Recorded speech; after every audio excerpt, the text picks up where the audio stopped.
This story is brought to you by HelloDearReader.com. This story was inspired by a Reddit writing prompt. You beep up. The ghost shouted from the passenger seat of his car. His name was Troy Benson, the pixie cut killer. He hated that name. You helped, hissed Eggert, the demon that was currently possessing Troy's body. Eggert found himself driving away from a murder that he didn't do. He wasn't very good at driving since he had never done it before. Eggert was a demon. How did I help? Troy shouted some more. Eggert was the only one who could see him, so he wasn't worried about anyone hearing him. You had to kill the woman that was doing the incantation and messed it all up, Eggert shouted back. He stopped worrying about being heard because he was already being chased by the police. I didn't know that when I killed her. Troy was rightfully angry at losing his body. The woman in question was going to be killed 20 for him. It was going to be his last kill until the feds cooled off. Unfortunately, they were on to him. You're a serial killer, right? The pixie cut killer. Don't you research your victims?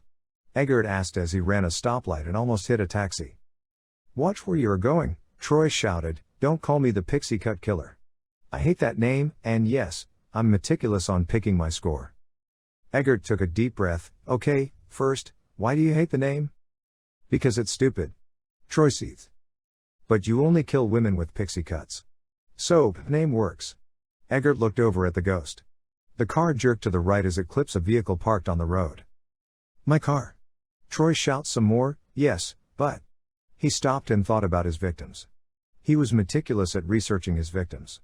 He was sure to pick different eye colors, hair color, skin color, he wasn't racist, and professions. Shit, they always had a pixie cut.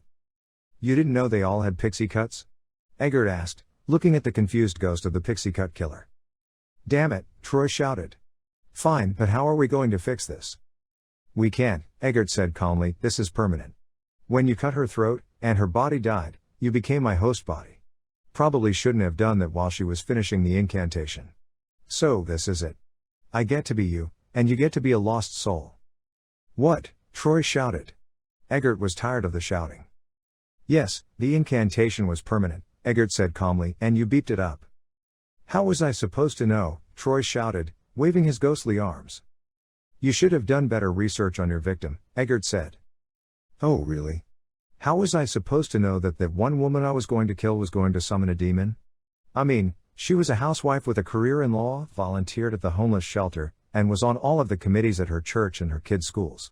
Troy was tired of shouting. Yes, and she wanted to be immortal, Eggert said. So this incantation was you getting her soul for immortality.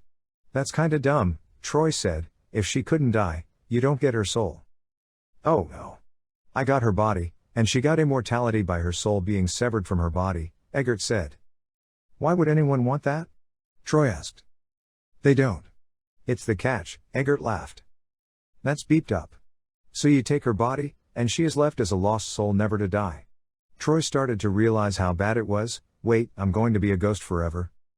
Better than where you were going, Eggert said. I mean, they were working out a nice afterlife for you. It was going to be really bad. Like even Hitler was. Damn, that's bad. Hitler? Troy whimpered. Yay, lots of terrible people there. Now I'm stuck in your body. Not that sweet beauty with the nice blonde pixie cut. Eggert couldn't help but shout that last part. Troy sat for a few minutes as they speed onto the interstate with a line of police chasing them. So, who can see me? Me, Eggert said. Other ghosts? Troy was hopeful. No, Eggert said, only me. That's beeped up, Troy said. Yep. Eggert slammed on the brakes, barely stopping in time before he hit the roadblock. And I get to spend the rest of my life in prison. Great, I had so many evil plans. Eggert got out of the car with his hands raised and a grin on his face. At least it was better than hell. Hope you enjoyed the story. Please like and share. See more stories at HelloDearReader.com.